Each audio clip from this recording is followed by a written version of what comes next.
Welcome to the podcast, Narcissist, I'm Asking for a Friend.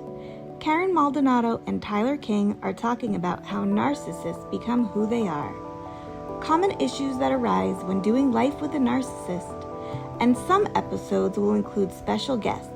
So listen in and learn from two people who have an abundance of experience on the subject.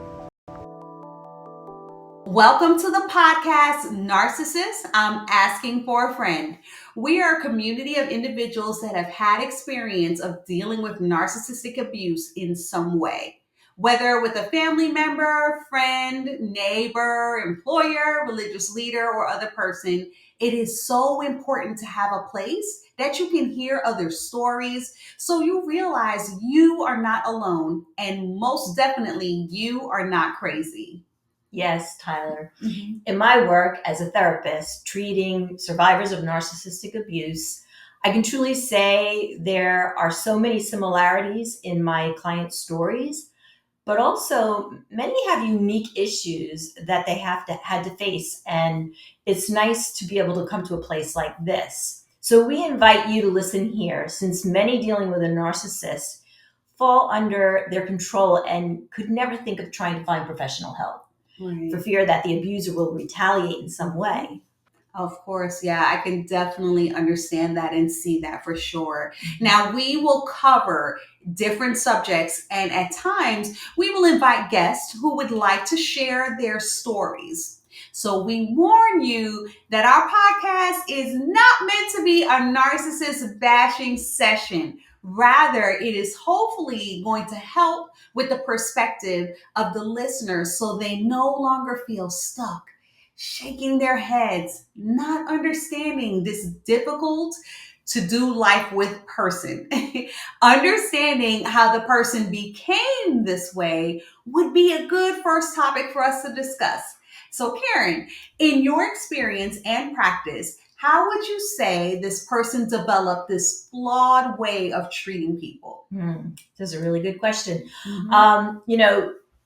I've found there to be three common ways in my practice that this personality disorder develops in a person. I'd say the primary way that I've seen it is, or I'd say the higher percentage in my practice, and is always not the narcissist telling me this, but the survivors of their narcissistic abuse tells me, of course, that their loved one grew up with this feeling that they had to fend for themselves. So it's very common. Okay. The people that were supposed to take care of them didn't do a very good job. Okay. And that doesn't necessarily mean that they were bad parents. Sometimes it could be of no fault of their caretaker. Okay. Perhaps it was a single mom working 2 or 3 jobs, not able to be there for her kids. And, she had hoped to be able to be there for them, but, she couldn't. And so, of course, it's not her fault, but unfortunately, many kids become latchkey kids and need to be the one that places the Band-Aid on themselves. Wow. This serves them well as children to help them survive, but learning to always be the one that self-soothes, it makes them concerned about number one all the time. Wow. And it's to their disadvantage and the disadvantage of their future relationships. Wow, that is so interesting that you say that. I would have never thought that. But I want to say, Karen, I'm going to have to give you a little pushback. So are you trying to say that all children from single parent households will become a narcissist? I'm just not sure about that. I think that would mean at least 1/3 of kids being raised today have the potential to be a narcissist. And I just can't believe that's true. Right. And that's a very good point to bring up, because that it isn't true. A lot of kids grow up and they do have to take care of things at home, but somehow in the process, there were maybe other people that were there to help them. Or you could have a household where there's a lot of kids, right, and there is this mom that has to work 2 and 3 jobs, but somehow none of those kids end up, if there's 6 of them, none of them end up narcissists. Okay. And then in another family where there are 6 kids, 2 of them could be a narcissist. So what is it's developmental, of course. Right. The perspective of the child feeling like they're on their own.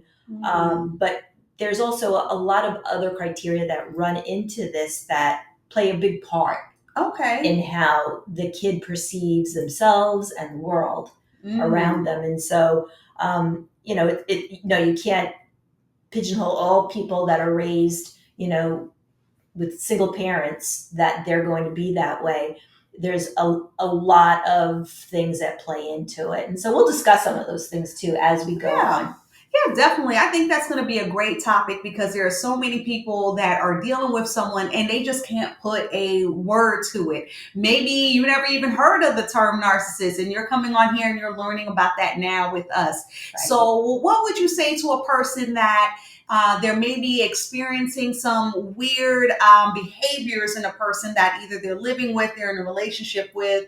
What would you say are some things that they may experience and that, if they're dealing with that type of personality or behavior, they're probably dealing with a narcissist? Right. Well, there's definitely a control issue there. Okay. Them wanting to sometimes isolate the person that's the victim, isolate them from their family, isolate them from their friends.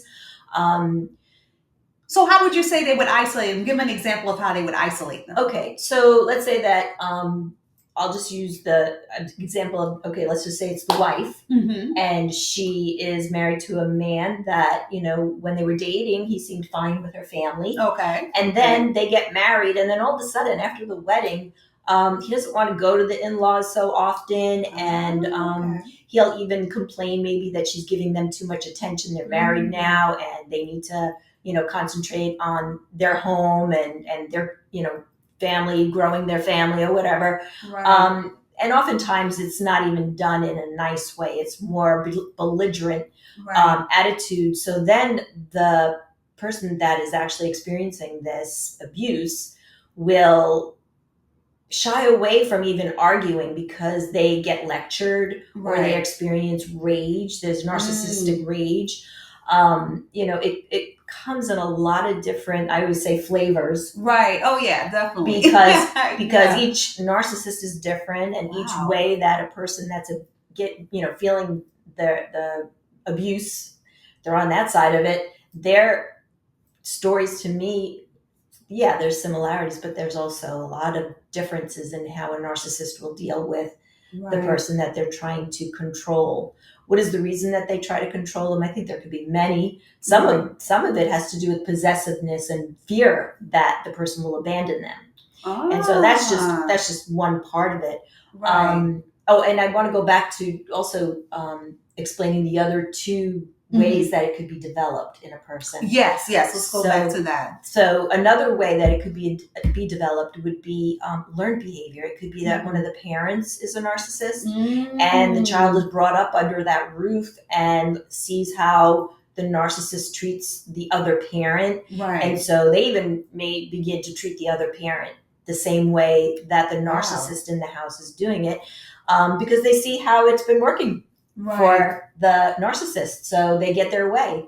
And so a child could become somebody that treats the parent that way because they learned it from the other parent. And it's like, oh, okay, so this is what we're going to do. And this works. So this helps me get what I want. Wow. So you're saying the child would, in essence, act that way towards the parent that's like that's taking the brunt of all the abuse. They can act that way towards them, and then they learn that behavior to act that way towards other people. Yes. So whether that be in school or wherever, even on a job as they get older, that's what they'll do. Yes. Okay. Exactly. So wow. Yeah, and it makes it hard for the spouse that is the victim. It makes it hard for them because they have been living with this person since they got married. Right. That has been so difficult, and now they're raising kids that are treating them that way, and it's heartbreaking for them.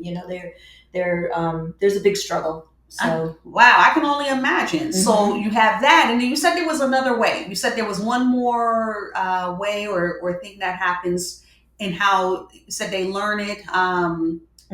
So what was that last thing?